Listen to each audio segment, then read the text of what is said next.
Hello friends, welcome to our YouTube channel PharmaTrain.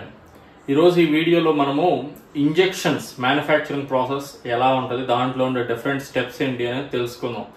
So ఈ ఫార్మాలో injections లేకపోతే manufacturing process అనేది ఏమేమి డిఫరెంట్ స్టెప్స్ ఉంటాయి, ఇటువంటి అన్ని టాపిక్స్ మీద పూర్తి అవగాహన పొందాలంటే ఈ వీడియోని స్కిప్ చేయకుండా పూర్తిగా చూడండి. అలాగే మీరు ఈ వీడియోని చూసిన తర్వాత మీకు నచ్చితే మీ అభిప్రాయాలు మాకు మీ లైక్స్ కామెంట్స్ ద్వారా తెలియచేయండి. అలాగే మీ ఫ్రెండ్స్కి కూడా ఈ వీడియోని షేర్ చేయండి. అలాగే మన ఛానల్ని సబ్స్క్రైబ్ చేసుకోమని చెప్పండి friends. Thank you for watching our videos and also supporting our channel till date. So మన టాపిక్ స్టార్ట్ చేసేద్దాం. మ్యానుఫ్యాక్చరింగ్ ప్రాసెస్, ఇంజెక్షన్స్ అంటే ఏంటి అనేది నేను ఆల్రెడీ మీకు డిఫరెంట్ ఇంతకుముందు వీడియోస్లో మీకు ఆల్రెడీ షేర్ చేసుకున్నాను. ఇంజెక్షన్స్ అనే టర్మ్ యొక్క ఇంపార్టెన్స్ ఏంటి అనేది. సో ఈరోజు ఆ ఇంజెక్షన్స్ని ఎలా తయారు చేస్తారు అనేది నేను మీకు ఎక్స్ప్లెయిన్ చేస్తాను. సో దీంట్లో కూడా నేను ఇక్కడ మీకు ఆల్రెడీ రాసుంచాను ఏమేంటి అసలు డిఫరెంట్ టెర్మినాలజీస్, మనం వాడే టెర్మినాలజీస్ కానీ క్రిటికల్ స్టెప్స్ ఏమేమి ఉంటాయి అనేది ఇలాంటివన్నీ రాశాను. నేను మీకు ఎక్స్ప్లెయిన్ చేస్తూ ఉంటాను one by one. So first thing formulations. So ఇక్కడ మీరు చూసుకున్నైతే స్టెప్స్ అనేవి మెటీరియల్ రిసిప్ట్ దగ్గర నుంచి అట్లాగే డిస్పెన్సింగ్ ఫాలోడ్ బై కాంపౌండింగ్, ఈ స్టేజ్ నుంచి మాత్రమే మాట్లాడుతున్నాం. సో ఇంజెక్షన్స్ యొక్క మ్యానుఫ్యాక్చరింగ్ ప్రాసెస్ లో కూడా చెప్పాలి అని అంటే 2 డిఫరెంట్ స్టేజెస్ గా చెప్తారు. ఫార్ములేషన్స్, అట్లాగే బై సపోజ్ ఏపీఐ తయారయ్యే వాటిని ఏపీఐ మ్యానుఫ్యాక్చరింగ్ యూనిట్స్ అంటారు. ఫైనల్ స్టేజ్ తయారయ్యే వాటిని ఫార్ములేషన్ యూనిట్స్ అంటారు. సో నేను ఫార్ములేషన్ యూనిట్స్ లో ఉండే critical steps, so formulation units లో ఇంజెక్షన్స్ మ్యానుఫ్యాక్చరింగ్ చేసేటప్పుడు ఏమేమి క్రిటికల్ స్టెప్స్ ఉంటాయి అనేది నేను మీకు ఎక్స్ప్లెయిన్ చేస్తాను. సో నేను మీకు ముందు ఇక్కడ మెటీరియల్స్ అని రాశాను. ఏదైనా నేను ఈ ప్రాసెస్ని ఎక్స్ప్లెయిన్ చేసేటప్పుడు ఈ టాపిక్స్ని కానీ వాటిని రియల్ టైమ్ సినారియోలో మీరు ఊహించుకుని, అంటే ఆ స్టేజ్లో లేకపోతే మీరు పరకాయ ప్రవేశం అంటారు కదా, మీరు ఆ స్టెప్ దగ్గరికి మేము వెళ్ళాము, మేము చూస్తున్నాము, మాకు అవగాహన కలుగుతున్న ఫీల్ ఉండండి. ఆటోమేటిక్గా మీ మైండ్లో ఏదైతే మన కాన్సెప్ట్స్ మనం ఇప్పుడు ఏవైతే డిస్కస్ చేసుకుంటున్నామో అవి ఫ్రీజ్ అయిపోతాయి.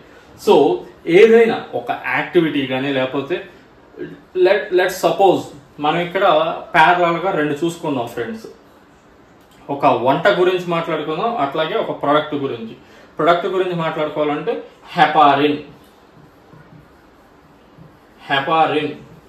హెపారిన్ సోడియం ఇంజెక్షన్ అనే ఒక ప్రోడక్ట్ని నేను తయారు చేస్తున్నాను అనుకో. సో మీకు రొటీన్ లైఫ్ టైంకి, అంటే మీరు రొటీన్ వేలో, అంటే రోజు దినసరి చర్యలు మీరు చూసే కార్యక్రమాలు అంటే లైక్ కుకింగ్ అనేదాన్ని ఎగ్జాంపుల్గా చెబుతున్నా.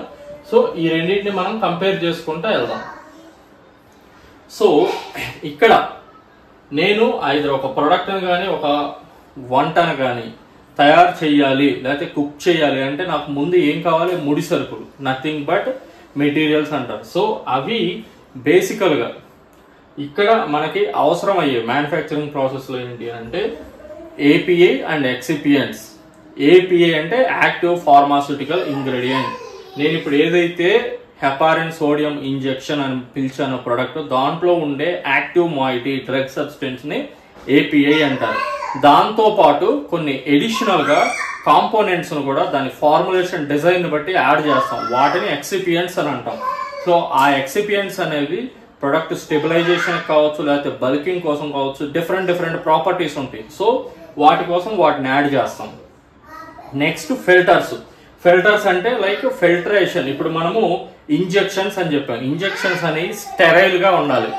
సో అవి అట్లా స్టెరైల్ గా ఉండాలి అంటే మనకి కొన్ని ఫిల్టరేషన్ స్టెప్స్ అని ఉంటాయి. దాని ద్వారా ఆ స్టేజెస్ లో ఏంటంటే మన ప్రొడక్ట్ అనేది ఫిల్టర్ అవుతుంది, కాబట్టి ఫిల్టర్స్ కావాలి. నెక్స్ట్ మనము కాంపౌండింగ్ సొల్యూషన్ అంతా తయారు చేసాం, దాన్ని దేంట్లో ఫిల్ చేయాలి? సో వాటిని ప్రైమరీ ప్యాకింగ్ మెటీరియల్ అంటారు.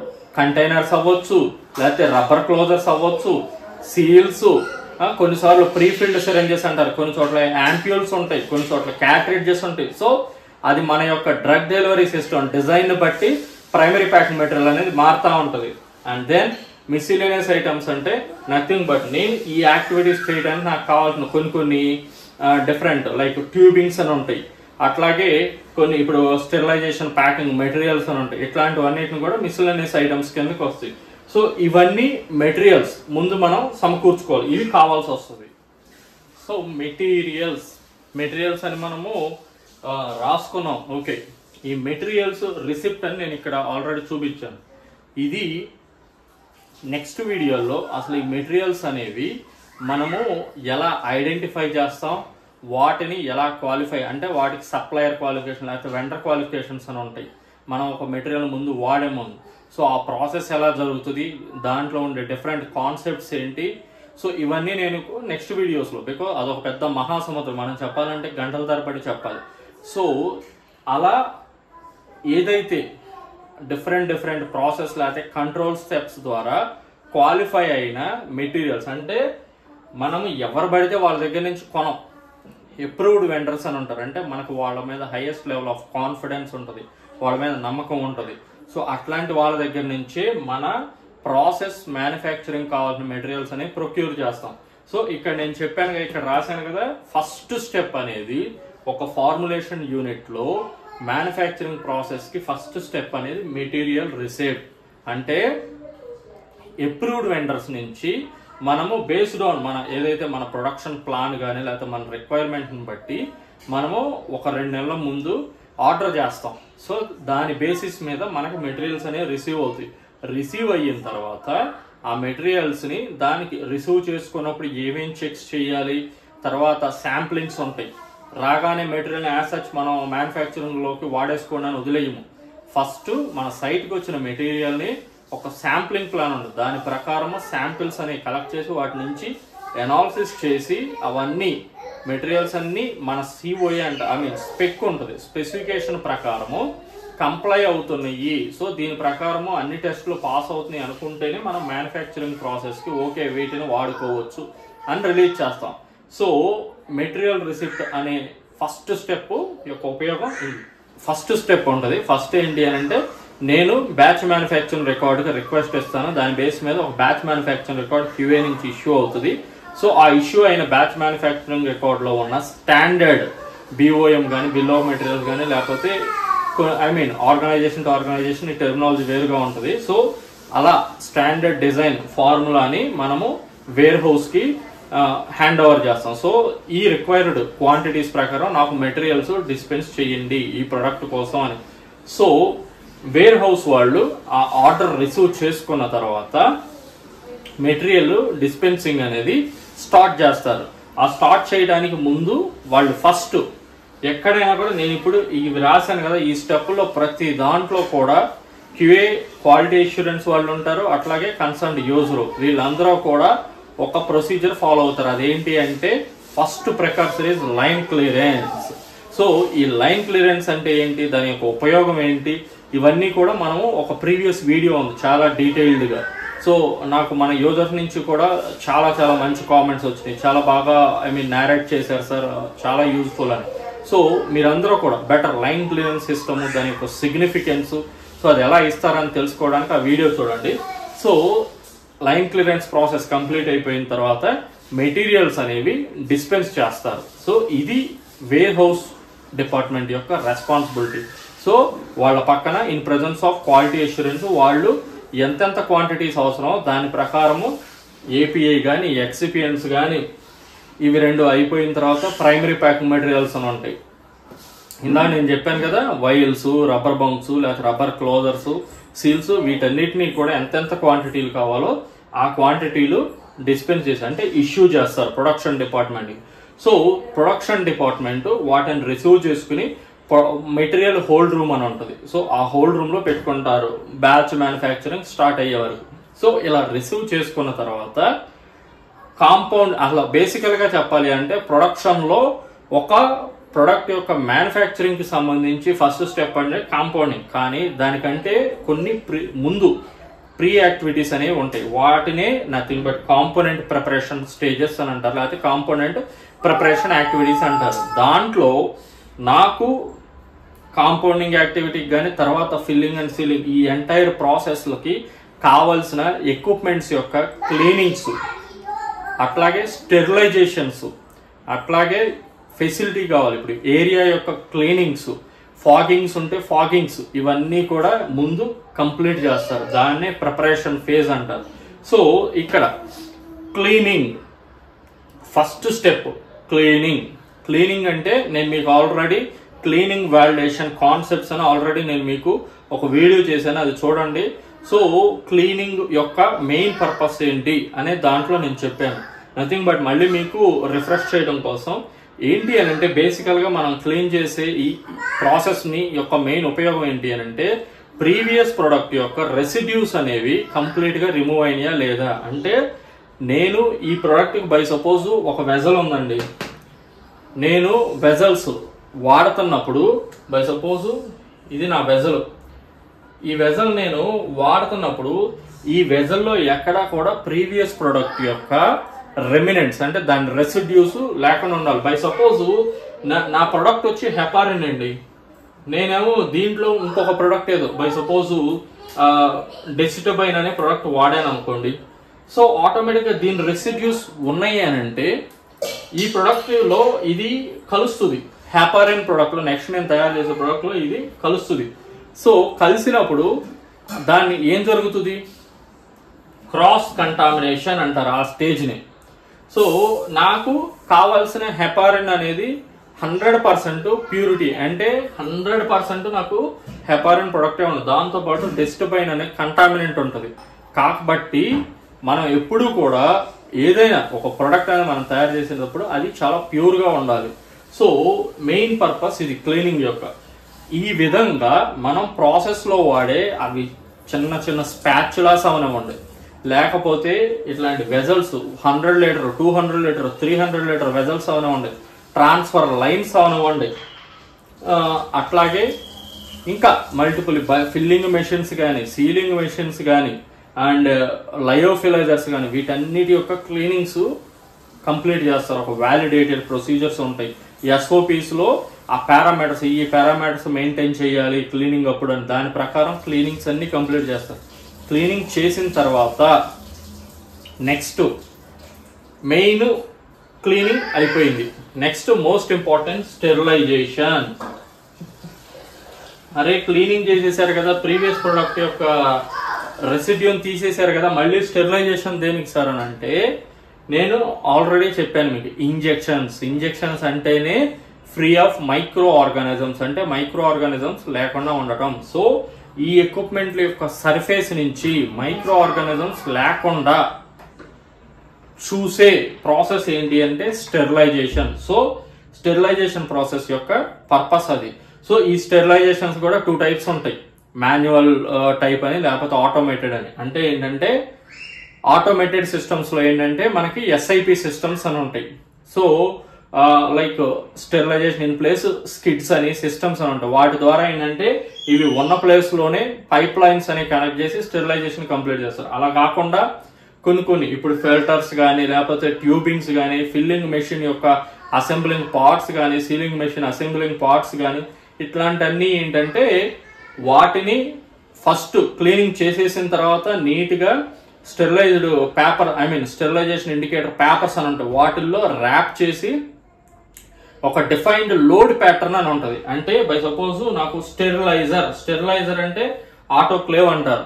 ఆటోక్లేవ్ లో ఇట్లా క్యారేజెస్ లాగా ఉంటాయి, ర్యాక్స్ లాగా, వాటిలో లోడ్ చేస్తారు మెటీరియల్ ని. లోడ్ చేసి ఆటోక్లేవ్ లో 121 డిగ్రీ సెంటీగ్రేడ్ దగ్గర 30 మినిట్స్ కానీ లేకపోతే 20 మినిట్స్ కానీ, సో మన యొక్క ప్రాసెస్ డిజైన్ లేకపోతే ఆ సైకిల్ యొక్క వ్యాలిడేషన్ సైకిల్ డిజైన్ బట్టి వీటిని స్టెరిలైజ్ చేస్తారు. స్టెరిలైజ్ చేసిన వాటిని అట్లాగే లోపల పంపిస్తారు.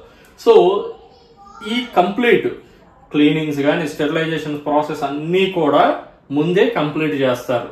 సో ఇది అయిపోయిన తర్వాత ఈ యాక్టివిటీస్ అన్ని కంప్లీట్ అయ్యి నేను ఎన్ష్యూర్ చేసుకున్న తర్వాత కాంపౌండింగ్ యాక్టివిటీ. అంటే కాంపౌండింగ్ మనందరికి కొంతమందికి తెలిసిన బ్లెండింగ్ అంటారు, కొన్ని చోట్ల మిక్సింగ్, ఫైనల్ మిక్సింగ్ స్టేజ్ అని అంటారు. సో ఇక్కడ ఏంటి అని అంటే డిఫరెంట్ API కానీ XCPNs ని వీటన్నింటిని మీకు ఇంకా నేను ఇప్పటికి ఒక important solvent, important material main వాడేది ఏంటి అని అంటే WFI, water for injection. So injectables లో వాడే వాటర్ యొక్క క్వాలిటీ ఏంటి అంటే వాటర్ ఫర్ ఇంజెక్షన్ అని అంటారు. సో ఈ గ్రేడ్ వాటర్ ను వాడతారు. వాటర్ ఫర్ ఇంజెక్షన్ అనేది నార్మల్ గా not less than 80 degrees temperature అనేది మెయింటైన్ అవుతూ ఉంటుంది. సో అంత హైయెస్ట్ టెంపరేచర్ లో ఎందుకు మెయింటైన్ చేస్తారు సార్ అంటే దానికి కూడా సేమ్ ఏవైతే లైక్ ఒక certain level of microbial assurance levels అనేవి మెయింటైన్ చేయడం కోసం ఇది మెయింటైన్ అవుతూ ఉంటది. సో ఈ వాటర్ ఫర్ ఇంజెక్షన్ ని ఫస్ట్ ఇట్లా వెజల్స్ లో కలెక్ట్ చేసుకుని, because solvent water soluble products అన్నిటికీ కూడా ఫస్ట్ సాల్వెంట్ ఏంటి అని అంటే వాటర్ ఫర్ ఇంజెక్షనే. దాన్ని కలెక్ట్ చేసుకుని దాంట్లో ఏపీఐని ఎక్సిపియంట్ ని మనకి ఇష్యూ చేసిన క్వాంటిటీస్ ప్రకారం order by suppose first API add చేయాలంటే ఏపీఐ, లేకపోతే అంటే ఎక్సిపియంట్స్ యాడ్ చేయాలంటే ఎక్సిపియంట్స్, కాంపౌండింగ్ ప్రాసెస్ లో బిఎంఆర్ యొక్క ఇన్స్ట్రక్షన్స్ ను బట్టి అదే ఆర్డర్ లో వాటిని యాడ్ చేసి స్టిర్ చేస్తా ఉంటారు, అంటే మిక్స్ చేస్తా ఉంటారు. సో మెయిన్ పర్పస్, మిక్సింగ్ యొక్క మెయిన్ పర్పస్ ఏంటంటే throughout the activity homogeneous solution అనేది ఫామ్ అవుతుందా లేదా అని. సో ఇలా ఏదైతే డిజైన్డ్ లేకపోతే ప్రాసెస్ వ్యాలిడేటెడ్ పారామీటర్స్ ప్రకారం అన్ని ఆర్డర్ లో యాడ్ చేసి pH లో అన్ని వెరిఫై చేసుకుని, సో ఫైనల్ బల్క్ అనేది నా రిక్వైర్డ్ pH పారామీటర్స్ అన్ని మీట్ అవుతుంది అని అనుకున్న తర్వాత ఒక శాంపిల్ కలెక్ట్ చేసి క్యూసీకి హ్యాండ్ ఓవర్ చేస్తారు. దీన్ని ఇన్ ప్రాసెస్ శాంపిల్ అంటారు. సో క్యూసీ వాళ్ళు దాన్ని అనలైజ్ చేసి ఓకే ఈ శాంపిల్ కంప్లై అవుతుంది మన పారామీటర్స్ అని క్యూసీ వాళ్ళు చెప్పిన తర్వాత నెక్స్ట్ స్టేజ్ కి ప్రొసీడ్ అవుతారు. నెక్స్ట్ స్టేజ్ ఏంటి అని అంటే ఫిల్టరేషన్. ఫిల్టరేషన్ నేను మీకు ఆల్రెడీ చెప్పాను. మన ప్రొడక్ట్ ఏంటి, ఇంజెక్షన్స్ లో బేసికల్ గా free of micro organism. So ఇక్కడ ఎందుకు మన ఇప్పుడు బల్క్ సొల్యూషన్ ఉంది, దీన్ని ఎందుకు ఫిల్టర్ చేయాలి సార్, మనకు స్టెరిలైజేషన్స్ ఉన్నాయి కదా అనుకోవచ్చు. సో ఇప్పుడు ఇక్కడ నేను మీకు చెబుతున్నానండి, ఎక్విప్మెంట్స్ ఉన్నాయి, స్టీమ్ తో స్టెరిలైజ్ అయిపోతున్నాయి. ఏవైతే ఇప్పుడు బై సపోజ్ బల్క్ లోపలికి వెళ్తుంది, మన ప్రొడక్ట్ లో కంటైనర్స్ లో ఫిల్ అయ్యే బల్క్ అనేది మరి డైరెక్ట్ కంటైనర్ లో ఫిల్ అయ్యే టైంకి అది కూడా ఫ్రీ ఆఫ్ మైక్రో ఆర్గానిజమ్స్ ఉండాలి. కాబట్టి ఇక్కడ 0.2 గ్రేడ్ మైక్రాన్ ఫిల్టర్స్, 0.2 రేటింగ్ అంటే 0.2 మైక్రాన్ పోరోసిటీ ఉన్న ఫిల్టర్స్ తో వీటిని స్టెరిలైజబుల్ గ్రేడ్ ఫిల్టర్స్ అంటారు. ఈ ఫిల్టర్స్ తో వాటిని మన యొక్క బల్క్ సొల్యూషన్ ని ఫిల్టర్ చేసి లోపలికి ఫిల్లింగ్ కి రెడీ చేసి ఉంచుతారు. సో ఇది బేసికల్ గా ఫిల్లింగ్ స్టేజ్ వరకు వెళ్ళలేదు. ఈ లోపు మనకి ఫిల్లింగ్ అండ్ స్టాపరింగ్ కి బల్క్ సొల్యూషన్ వచ్చింది. నెక్స్ట్ ఇంకా కావాలి మనకి మన ఎక్విప్మెంట్స్ స్టెరిలైజ్ అయ్యి ఉన్నాయి, అట్లాగే బల్క్ సొల్యూషన్ కూడా ఫిల్టర్ అయిపోయి చక్కగా 0.2 మైక్రాన్ ఫిల్టర్ అయిపోయి ఉంది. సో నెక్స్ట్ కావాల్సింది ఏంటి, మనకి వాటిని ఫిల్ చేయడానికి కంటైనర్స్ కావాలి, అట్లాగే బంక్స్, రబ్బర్ క్లోజర్స్. ఫిల్ చేసిన తర్వాత వైల్స్ మీద పెడతానికి రబ్బర్ క్లోజర్స్ పెట్టేసిన తర్వాత ఫిల్లింగ్ అండ్ బంగింగ్ కంప్లీట్ అయిన ఏవైతే ప్రొడక్ట్ కంటైనర్స్ ఉంటాయో వాటిని సీల్ చేయడానికి సీల్స్ కావాలి. సో ఇప్పుడు ఆ మూడిటి యొక్క స్టెరిలైజేషన్ లో లేకపోతే ఇవి ఎలా జరుగుతాయి అనేది. కంటైనర్స్ ఉన్నాయి, వైల్స్ ఉన్నాయి. వైల్స్ అనేవి మన కాంపౌండింగ్ యాక్టివిటీ జరుగుతున్నప్పుడు దానికి ప్యారలల్ గా, బికాస్ వైల్స్ అనేవి బయట నుంచి వస్తాయి, దాని మీద చాలా పార్టికల్స్, డస్ట్ ఇవన్నీ ఉంటాయి. సో మనము మన ప్రొడక్ట్ అనేది ఫ్రీ ఆఫ్ పార్టికల్స్ ఉండాలి, డస్ట్ నుంచి రిమూవ్ చేయాలి, చాలా క్లీన్ గా ఉండాలి. కాబట్టి ఇక్కడ చేసేది ఏంటి అని అంటే వైల్ వాషింగ్ ప్రాసెస్ అని ఉంటుంది. సో ఈ వైల్ వాషింగ్ ప్రాసెస్ లో వైల్స్ ని లోపల సర్ఫేస్ బయట సర్ఫేస్ టోటల్ గా ఫస్ట్ వాష్ చేస్తారు ఫుల్ గా, అంటే దాని నుంచి పార్టికల్స్ అన్ని బయటకు వచ్చేసేటట్టు వాష్ చేస్తారు. వాష్ చేసిన తర్వాత డీపైరోజనేషన్ అంటారు. అంటే టన్నెల్ అని ఒక ఎక్విప్మెంట్ ఉంటుంది,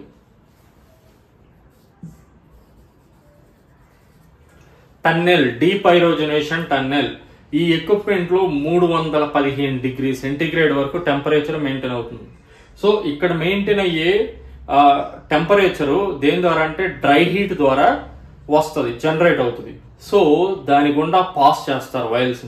వైల్స్ ఎప్పుడైతే ఇలా 315 డిగ్రీ సెంటీగ్రేడ్ కి ఎక్స్పోజ్ అవుతా ఫిల్లింగ్ ఏరియాలోకి ఎంటర్ అవుతూ ఉంటాయో ఈ ప్రాసెస్ లో ఏం జరుగుతుందంటే ఏవైనా ఆర్గానిజమ్స్ కానీ ఫేవర్ కాజింగ్ ఏజెంట్స్ కానీ వైల్స్ లో ఉంటే అవి డీనాచర్ అయిపోయి సో డిస్ట్రక్ట్ అయిపోతాయి.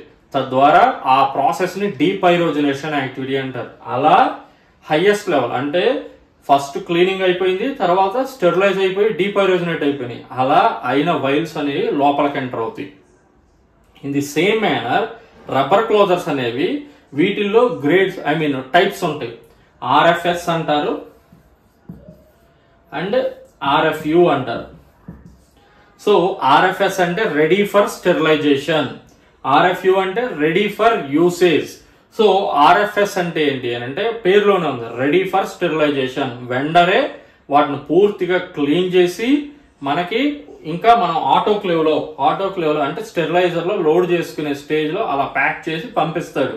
సో వాటినే ready for sterilization rubber closures అంటారు. అలా కాకుండా ఇంకొక టైప్ ఉంటాయి రెడీ ఫర్ యూసేజ్. అంటే ఇట్లాంటి రబ్బర్ క్లోజర్స్ స్టెరిలైజేషన్ కూడా వెండర్ యొక్క సైట్ లోనే అయిపోయి స్టెరైల్ బ్యాగ్స్ అని మనకు వస్తాయి. వీటిని డైరెక్ట్ గా మనం ప్రాసెస్ లో లోపలికి పాస్ బాక్సుల ద్వారా ఫిల్లింగ్ ఏరియాలోకి పంపించుకుని అక్కడ మనం డిస్పెన్స్ చేసుకుని యూజ్ చేసుకుంటాం.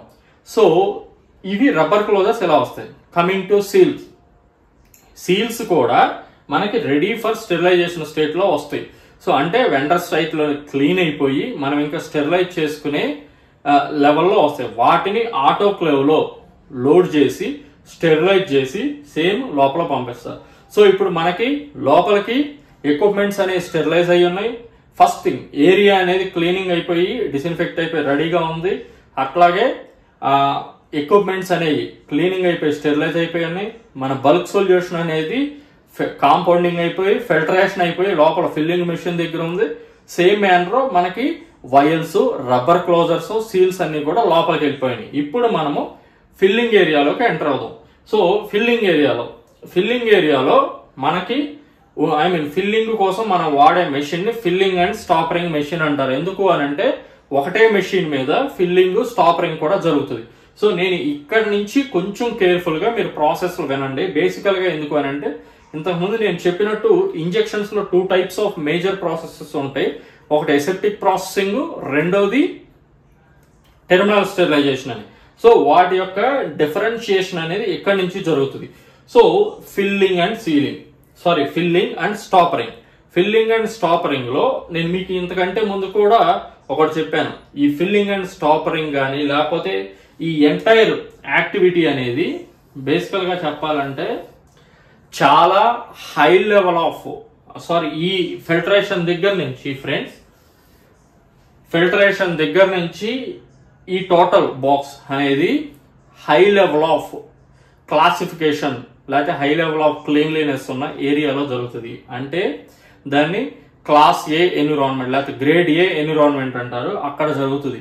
అక్కడెక్కడ కూడా మనిషిల్లి ప్రొడక్ట్ మీద తలకాయ పెట్టి లేకపోతే మన హెయిర్ పార్టికల్ దాని మీద పడి ఇట్లాంటిదంతా ఉండదు. ఆ ఏరియాలోకి దాన్ని అందుకోసం ఎసెప్టిక్ ఏరియా అంటారు. ఆ ఏరియాలోకి ఎంటర్ అవ్వాలి అని అంటే చాలా level of higher level of confidence persons యొక్క బిహేవియర్ మీద అండ్ అట్లాగే వాళ్ళు ఎంటర్ అయ్యే వాళ్ళని క్వాలిఫై చేస్తారు. ముందు వీళ్ళు గౌనింగ్ అనేది ప్రాపర్ గా వేసుకుంటున్నారా, వీళ్ళ బిహేవియర్ ఎలా ఉంది, వీళ్ళ బాడీ నుంచి ఏమైనా పార్టికల్స్ షెడ్ అవుతున్నాయా. సో ఇవన్నీ కూడా ముందు వాళ్ళని క్వాలిఫై చేసిన వాళ్ళనే లోపలికి పంపిస్తారు. ఎవరిని పడితే వాళ్ళని లోపల పంపించరు ఎసెప్టిక్ ఏరియాస్ లోకి. సో ఎసెప్టిక్ ఏరియా అనేది బయోమెట్రిక్ సిస్టమ్ తో కంట్రోల్ అవుతా ఉంటది. సో ఆ బయోమెట్రిక్ ఇవ్వటం అనేది కూడా ఎవరైతే క్వాలిఫై అయి ఉన్నారో వాళ్ళకి మాత్రమే ఇస్తారు authorization. So filling activities filtration దగ్గర నుంచి ఈ ఫిల్లింగ్ ఫాలోడ్ బై లయోఫిలైజర్ లో లోడ్ చేయడం అండ్ సీలింగ్ అండ్ ఇవన్నీ కూడా ఎసెప్టిక్ ఏరియాలో జరుగుతాయి. సో ఫస్ట్ మనకి ఇంకేంటంటే ఫిల్టరేషన్ అంతా కంప్లీట్ అయిపోయి ఫిల్లింగ్ అండ్ స్టాపరింగ్ దగ్గరికి వైల్స్ వచ్చినాయి. ఇక్కడ వాడే ఎక్విప్మెంట్ మనం ఫిల్లింగ్ అండ్ స్టాపరింగ్ మెషిన్ అంటాం. సో ఇక్కడ ఏం జరుగుతుంది అని అంటే వైల్స్ అనేవి ఇంతకు ముందు నేను చెప్పాను కదా డీపైరోజనేషన్ టన్నెల్ ద్వారా ఫిల్లింగ్ ఏరియాలోకి ఎంటర్ అయ్యి అవి కన్వేయర్స్ అని ఉంటాయి. ఇట్లా బారుగా మనకి ఛానల్ టైప్ లో దీని మీద వైల్స్ అనేవి పాస్ అవుతా వస్తుంటాయి. సో ఇక్కడ నా ఫిల్లింగ్ మెషిన్ ఉంటే ఈ నాజిల్స్ లో దీనికంటే ముందు మనకి ఇంకొక 0.2 మైక్రాన్ ఫిల్టర్ అనేది ఉంటుంది. దీన్ని సెకండరీ ఫిల్టరేషన్ అంటారు. సో ఇది ఫిల్టర్ చేసి ఈ ఫిల్లింగ్ నాజిల్స్ లోకి నా ప్రొడక్ట్ సొల్యూషన్ ఎంటర్ అయ్యి నా వైల్ అనేది వైల్లో ఇక్కడ ఫిల్ అవుతుంది. ఫిల్ అయిన తర్వాత సొల్యూషన్ ఈ వైల్స్ అనేవి నెక్స్ట్ ఇలా పాస్ అవుతాయి. పాస్ అయిన తర్వాత ఇక్కడ క్లోజింగ్ స్టేషన్ అని ఉంటుంది. సో ఏదైతే వైలు ఇక్కడ చూడండి ఫ్రెండ్స్, ఒక చిన్న డిఫరెన్స్. ఏదైతే వైలు బై సపోజ్ లయోఫిలైజేషన్ అంటే ఇక్కడ ఎసెప్టిక్ ప్రాసెస్ ప్రొడక్ట్స్ లో ఇంకొక 2 టైప్స్ ఉంటాయి. అంటే మనం అప్పుడప్పుడు బయట చూస్తుంటాము, పౌడర్ ఫామ్ లో కొన్ని ఇంజెక్షన్స్ ఉంటాయి. వాటిని వేరే వాటర్ తో కలిపి మనవాళ్ళు ఇంజెక్ట్ చేసే ముందు వాటర్ తో కలిపి తర్వాత వాటి నుంచి ఎక్స్ట్రాక్ట్ చేసి ఇంజెక్ట్ చేస్తారు. అలా కాకుండా డైరెక్ట్ లిక్విడ్ గా వచ్చి ఉంటాయి. వాటికి ఆ రెండింటికి తేడా అనేది ఇక్కడే జరుగుతుంది. సో ఇలా ఫిల్లింగ్ అనేది అయిపోయిన తర్వాత ఒకవేళ నా ప్రొడక్ట్ గానీ లయోఫిలైజ్డ్ ప్రొడక్ట్ అయితే దాన్ని హాఫ్ స్టాపర్ మాత్రమే చేస్తారు. ఇట్లా కొంతవరకు మాత్రమే స్టాపర్ అయి ఉంటది. అలా కాకుండా నాది లిక్విడ్ ప్రొడక్ట్ అనుకోండి, ఇది నా కంటైనర్ అయితే నా బంగ్ అనేది ఇలా 100% కూర్చుండదు. చూసుకోండి, ఇక్కడ ఈ నెక్ అనేది ఇక్కడ వచ్చి 100% నెక్ మీద కూర్చుంది. ఇక్కడ ఏంటంటే కొంత గ్యాప్ ఉంది ఇది. సో ఈ గ్యాప్ యొక్క ఉపయోగం ఏంటనేది నేను చెప్తాను. సో ఈ విధంగా సో మనం ఫస్ట్ లయోఫిలైజ్డ్ ప్రొడక్ట్, ఒకవేళ నా ప్రొడక్ట్ అనేది లయోఫిలైజ్డ్ ప్రొడక్ట్ అయితే సేమ్ ఇట్లా హాఫ్ స్టాపరింగ్ అంటారు ఈ ప్రాసెస్ ని. ఇలా అయ్యి ఈ వైల్స్ అన్ని వెళ్ళి, ఇందాక నేను చెప్పాను కదా లయోఫిలైజర్ కూడా ఇట్లాగే ఉంటుంది, ఒక ఛాంబర్ లాగా. దాంట్లో ఇట్లాగే షెల్స్ ఉంటాయి. ఈ షెల్స్ లో లోడ్ అవుతాయి వైల్స్ అన్ని.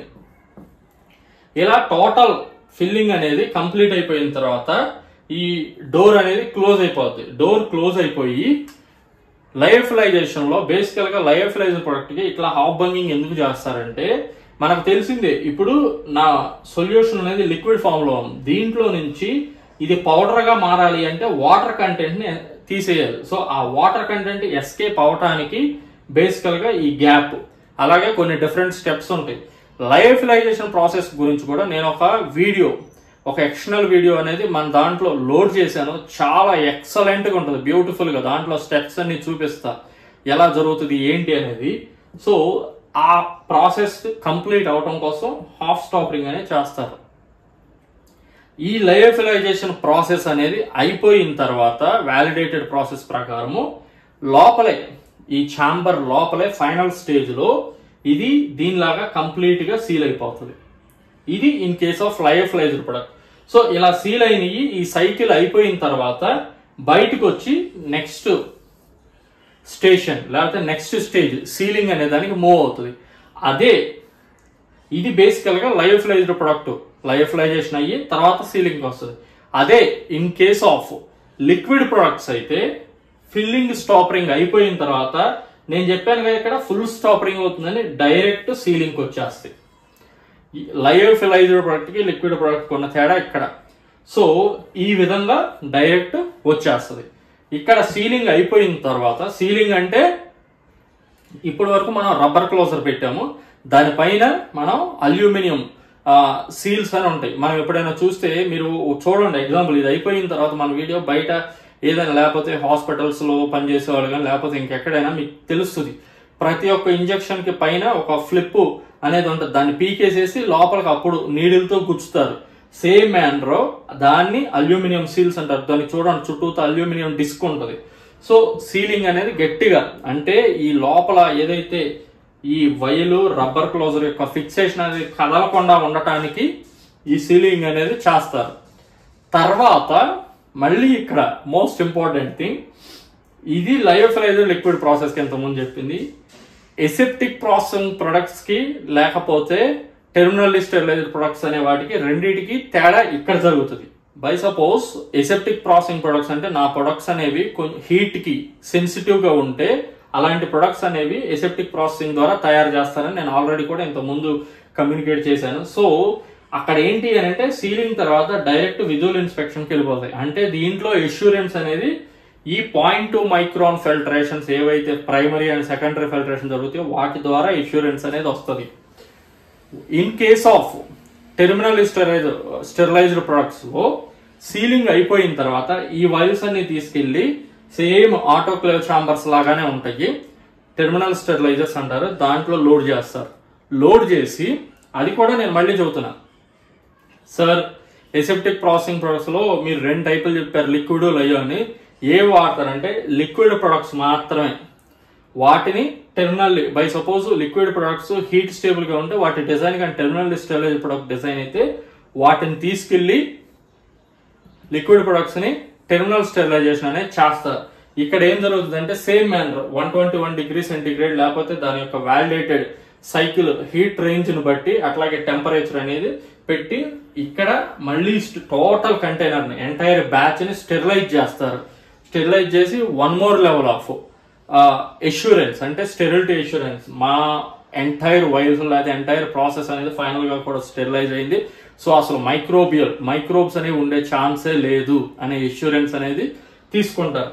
సో ఈ విధంగా ఐదర్ టెర్మినల్లీ స్టెరిలైజ్డ్ ప్రొడక్ట్స్ కానీ లేకపోతే ఎసెప్టికల్లీ ప్రొడక్ట్స్ కానీ ఈ ప్రాసెస్ కంప్లీట్ చేసుకున్న తర్వాత విజువల్ ఇన్స్పెక్షన్ అంటారు. అంటే ఏంటంటే మనకు తెలిసింది, ఇప్పుడు బై సపోజ్ మనం తయారు చేసిన కంటైనర్స్ లో ఏదైనా సీలింగ్ డిఫెక్ట్స్ ఉన్నా లేకపోతే ఎక్కడైనా బ్రేకేజెస్ ఉన్నా లేకపోతే ఏదైనా పార్టికల్స్ ఉన్నాయా, like white particles, black particles, hair particles, ఇట్లాంటివన్నీ ఏమన్నా ఉన్నాయా, సో ఇలాంటివన్నీ కూడా ఈ విజువల్ ఇన్స్పెక్షన్ ప్రాసెస్ లో చెక్ చేస్తారు. మనకు అక్కడ బ్లాక్ అండ్ వైట్ బ్యాక్గ్రౌండ్స్ ఉంటాయి, సో దానికి ఎదురుగా క్వాలిఫైడ్ విజువల్ ఇన్స్పెక్టర్స్ ఉంటారు, వాళ్ళు చెక్ చేస్తారనమాట. సో వీటిలో ఏమన్నా ఈ కంటైనర్స్ లో ఏమన్నా బై సపోజ్ పార్టికల్స్ ఉన్నాయా అనేది, సో అలా చెక్ చేసి ఏమీ లేవు అనుకున్న గుడ్ వైల్స్ గా పెడతారు, ఏమన్నా రిజెక్ట్స్ ఉన్నట్టు రిజెక్ట్స్ గా ఉంటాయి. వీటన్నిటికీ ఏంటంటే కొన్ని లిమిట్స్ ఉంటాయి, ఆ లిమిట్స్ మీట్ అయితే ఈ బ్యాచ్ ఓకే మనకి మంచిగా తయారైనట్టు, సో ఇది 100% మీట్ అవుతుందని ఈ బ్యాచ్ ని నెక్స్ట్ స్టేజ్ కి రిలీజ్ చేస్తారు. ఈ ప్రాసెస్ కంప్లీట్ అయిపోయిన తర్వాత కొన్నిసార్లు చాలా ఆర్గనైజేషన్ టు ఆర్గనైజేషన్, కొన్ని ఆర్గనైజేషన్స్ విజువల్ ఇన్స్పెక్షన్ తర్వాత లేకపోతే కొన్ని ఆర్గనైజేషన్స్ సీలింగ్ కానీ టెర్మినల్ స్టెరిలైజేషన్ తర్వాతే శాంపిల్స్ అంటే ఫైనల్ ప్రొడక్ట్ అనాలిసిస్ కోసం శాంపిల్స్ అనేవి కనెక్ట్ చేసి క్యూసీకి హ్యాండ్ ఓవర్ చేస్తారు. క్యూసీ వాళ్ళు అక్కడ వాళ్ళ అనాలిసిస్ కంప్లీట్ చేసి ఈ మ్యానుఫ్యాక్చరింగ్ ప్రాసెస్ లేకపోతే మనం ఏదైతే ప్రాసెస్ కంట్రోల్స్ డిజైన్ చేసామో దాని ప్రకారం తయారైన ఈ ప్రొడక్ట్ అనేది కంప్లై అవుతుందా లేదా మన స్పెసిఫికేషన్ లిమిట్స్ అనేది ఎన్షూర్ చేసుకుంటారు. Next packing. ఎప్పుడైతే ఈ స్టేజెస్ అన్ని మనకు కంప్లై అవుతున్నాయి అనుకుంటే మన యొక్క మ్యానుఫ్యాక్చరింగ్ లేకపోతే మార్కెట్ రిక్వైర్మెంట్ బట్టి లేకపోతే ఏ కస్టమర్కి ఇద్దాం అనుకున్నామో ఆ ప్యాకింగ్ యొక్క డిజైన్ బట్టి వైల్స్ అనేవి ప్యాక్ చేస్తారు.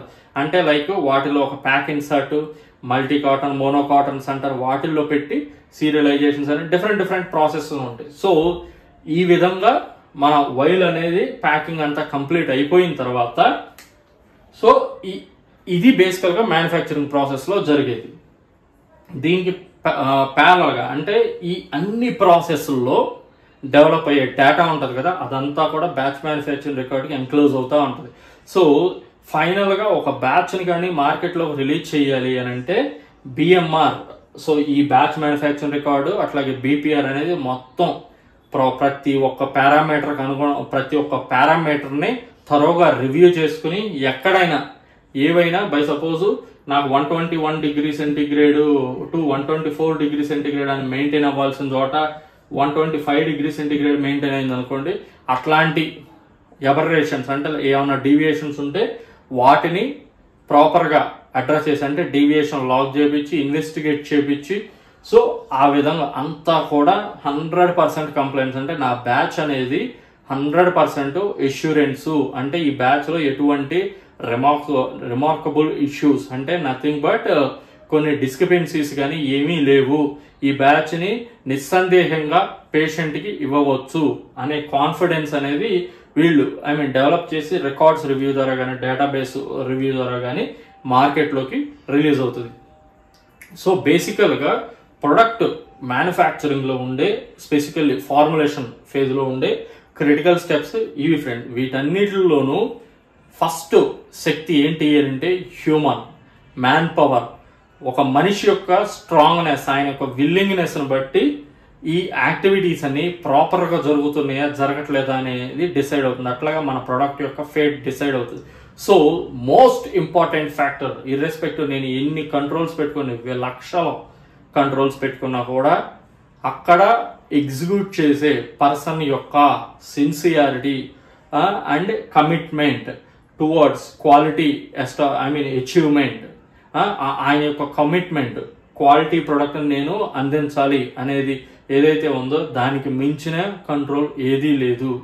అందుకోసమే స్పెసిఫికల్లీ మ్యానుఫ్యాక్చరింగ్ ప్రాసెస్లో పనిచేసే ప్రతి ఒక్క వ్యక్తి ఒక రకంగా చెప్పాలంటే బయట డాక్టర్స్ అంటాం కదా, వాళ్ళతో ఈక్వల్. బికాస్ డాక్టర్స్ అంటే వాళ్ళని తక్కువ చేస్తున్నట్టు కాదు, వీళ్ళు ఇంత చాలా శ్రమపడి ఇంత క్వాలిటీ ప్రొడక్ట్ డెలివర్ చేస్తేనే డాక్టర్స్ అది ఒక పేషెంట్కి ఇస్తే దాని ఇంటెండెడ్ ఎఫెక్ట్ అనేది చూపిస్తుంది. ఇక్కడ ఏ చిన్న మిస్టేక్ చేసినా కూడా సో ఆబ్వియస్లీ ఆ ఇంపాక్ట్ అనేది పేషెంట్స్కి ఉంటుంది. సో ఇది బేసికల్గా మ్యానుఫ్యాక్చరింగ్ ప్రాసెస్, అట్లాగే మ్యానుఫ్యాక్చరింగ్ ప్రాసెస్లో ఉండే క్రిటికల్ స్టెప్స్ ఫ్రెండ్. ఈవెన్ ప్రతి ఒక్క స్టెప్, బికాస్ నేను క్యుములేటివ్గా ఓవరాల్ ప్రాసెస్ ఎక్స్ప్లెయిన్ చేసేటప్పుడు మీకు బ్రీఫ్గా ఇవ్వడం కోసం, ఒక ఐడియాలజీ కోసం నేను చెప్పుకుంటా వెళ్ళాను.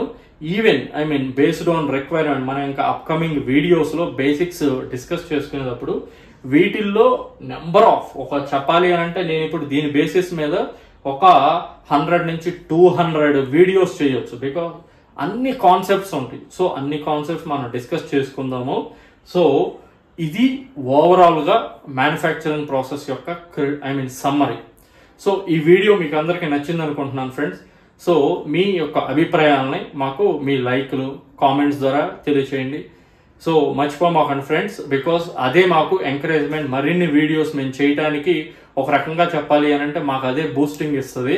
ఎందుకు అని అంటే నా వీడియోస్ చాలా మంది ఇష్టపడుతున్నారు, లేకపోతే నా వీడియోస్ వెయిట్ చేస్తున్నారు అన్న ఒక ఎంకరేజ్మెంట్ ఉంటుంది చూసారా. బికాస్ ఆఫీస్ వర్క్స్ లేకపోతే మల్టిపుల్ టాస్కుల్లో ఇన్వాల్వ్ అయ్యి కూడా మన ఫ్రీ టైంని మేము స్పెండ్ చేస్తున్నామంటే దీని మీద మాకేమీ వస్తుందని కాదు. లైక్ ఏంటి అని అంటే నా జూనియర్స్, ఇప్పుడు నా ఆఫీసులోనే కొంతమంది జూనియర్స్ ఉంటారు, సార్ ఈ కాన్సెప్ట్లు చెప్పండి, ఆ కాన్సెప్ట్లు చెప్పండి అన్నప్పుడు ఈ వీడియోస్ కూడా నేను బేసికల్గా ఎంచుకున్న ఒక ప్లాట్ఫామ్ ఏంటంటే ఈ వీడియో. సో నేను ఆఫీస్లో వాళ్ళకి టైం స్పెండ్ చేయలేకపోయినా వాళ్ళ ఫ్రీ టైమ్స్లో, లైక్ వాళ్ళు మార్నింగ్ ఆఫీసెస్ స్టార్ట్ అయినప్పుడు కానీ లేకపోతే ఈవినింగ్ వెళ్ళేటప్పుడు కానీ మొత్తం తరువుగా కాకపోయినా వాళ్ళు గ్లిమ్సెస్ 2 or 3 టైమ్స్లో చూసుకుంటే వాళ్ళకి ఒక బేసిక్ అవగాహన వస్తుంది. అండ్ ఏదైనా ఉంటే కూడా నాతో డిస్కస్ చేసుకునే ఛాన్స్ ఉంటుందని దీని యొక్క main purpose. Thank you friends. మీరందరూ చాలా సపోర్ట్ చేస్తున్నారు ఈ రోజు వరకు. అలాగే మీ సపోర్ట్ మాకు కంటిన్యూ అవుతుందని ఆశిస్తున్నాం. Thank you friends.